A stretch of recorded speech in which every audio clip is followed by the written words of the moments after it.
मेरे प्यारे मित्रों नमस्कार।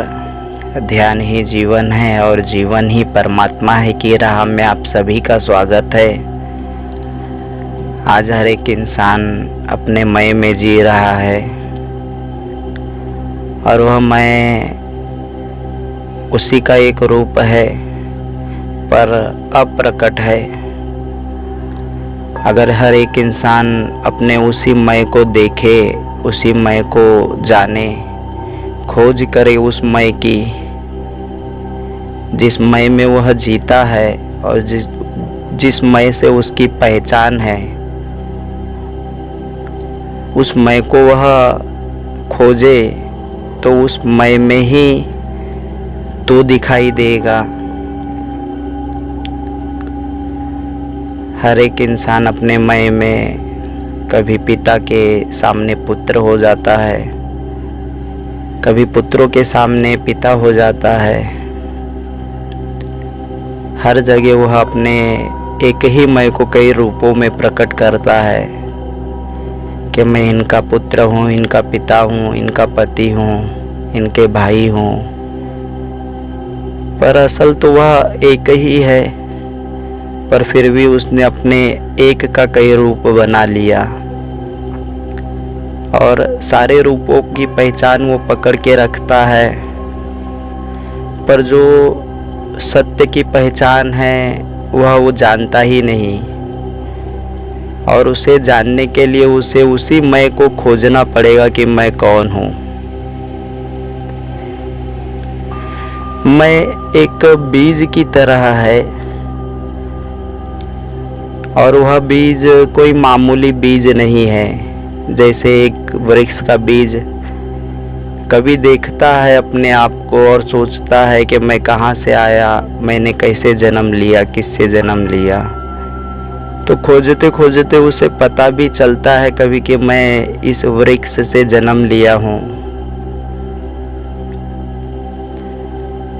पर परम सत्य जब वह जान जाता है कि मैं जो बीज हूँ, इसी बीज में न जाने कितने बीज और समाये है, न जाने कितने वृक्ष, पूरे जंगल सिर्फ एक बीज में समाये है। और वह एक बीज अपने आप में पूरा जंगल प्रकट कर सकता है, अनंत बीजों को प्रकट कर सकता है। पर वह प्रकट करने के लिए उसे एक प्रोसेसिंग से गुजरना पड़ेगा, एक यात्रा ऐसी जहाँ पे वह बीज मिटता है। सही भूमि और सही देख रेख और जल के द्वारा जब उसे सींचा जाए तो वह बीज स्वयं मिटता है और वृक्ष हो जाता है और अनंत बीजों को जन्म देता है। अनंत बीज फिर अनंत वृक्षों को जन्म देते हैं। वह एक ही बीज जो अनभिज्ञ था, अपने आप में अनजान था, पर उसी में सारा जंगल समाया था। तो ऐसे ही आज संसार में हर एक इंसान है जो अपने बीज रूपी मय में जीते हैं, पर उसे सही प्रकार से भूमि नहीं मिल पाती और बीज में ही जन्म लेके बीज में ही मर जाते हैं। सही भूमि, सही खाद पानी जब उसे मिल जाए तो वह वही बीज रूप एक नए रूप में प्रकट होता है। तो ऐसे ही संसार में जो मय में जी रहे हैं वही मय एक नए रूप में प्रकट हो जाएगा। अगर उस पे आप सही राह मिल जाए और सही प्रकार से आप उसे जान ले तो वही फिर रूपांतरण हो जाता है। और एक हमारे ध्यान के प्रेमी जिनका नाम भी प्रेम कुमार है, हमसे एक सुंदर प्रश्न किए कि जितना ही हम ध्यान करते हैं उतनी ही और प्यास बढ़ती जाती है। तो यह सही सूचक है, शुभ सूचक है कि आप सही राह में ध्यान कर रहे हैं।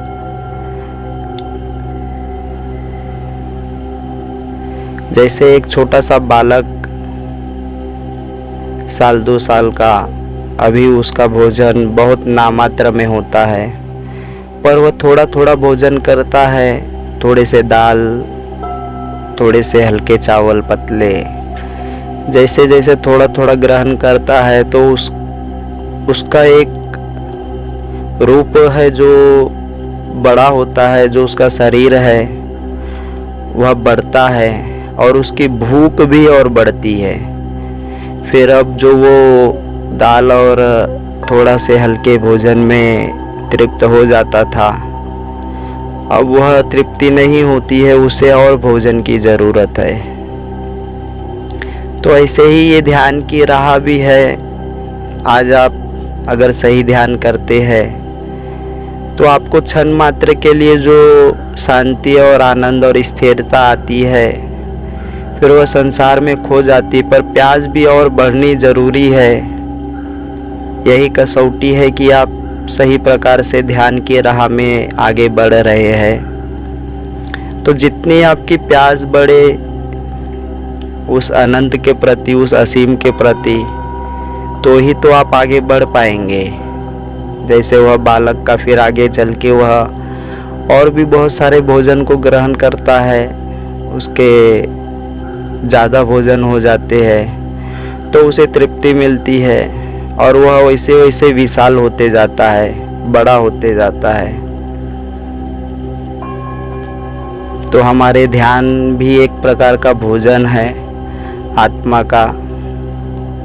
जब आत्मा इसका पोषण करती है भोजन का,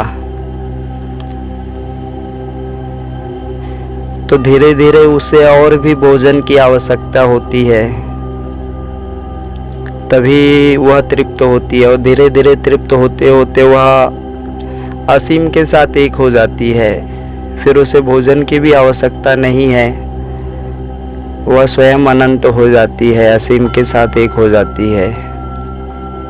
और यही मूल यात्रा है। बस इसमें 2 चीज़ बनाए रखिए, एक धैर्य, असीम धैर्य बनाए रखिए, क्योंकि आत्मा का जो प्रतीक है वो धैर्य के रूप में है।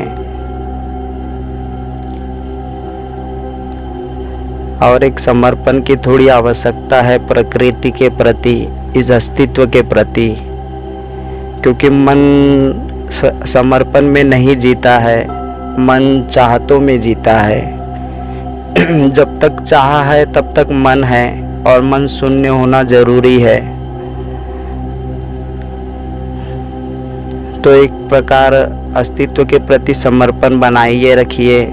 जो भी आवश्यकता है वह प्रकृति स्वयं जानती है। सही समय पे हवा, पानी, भूमि से अन्न देना, यह प्रकृति अपने आप में कार्य कर रही है। आप समर्पित हो जाइए तो आपके ध्यान की राह में आपको गति मिलेगी। और किसी भी साधक मित्र को अगर हमें हमारी सहयोग की आवश्यकता हो तो वह हमारे व्हाट्सएप नंबर पे हमसे संपर्क कर सकता है। हम उसे अवश्य यथायोग्य सहयोग करेंगे। नमस्कार।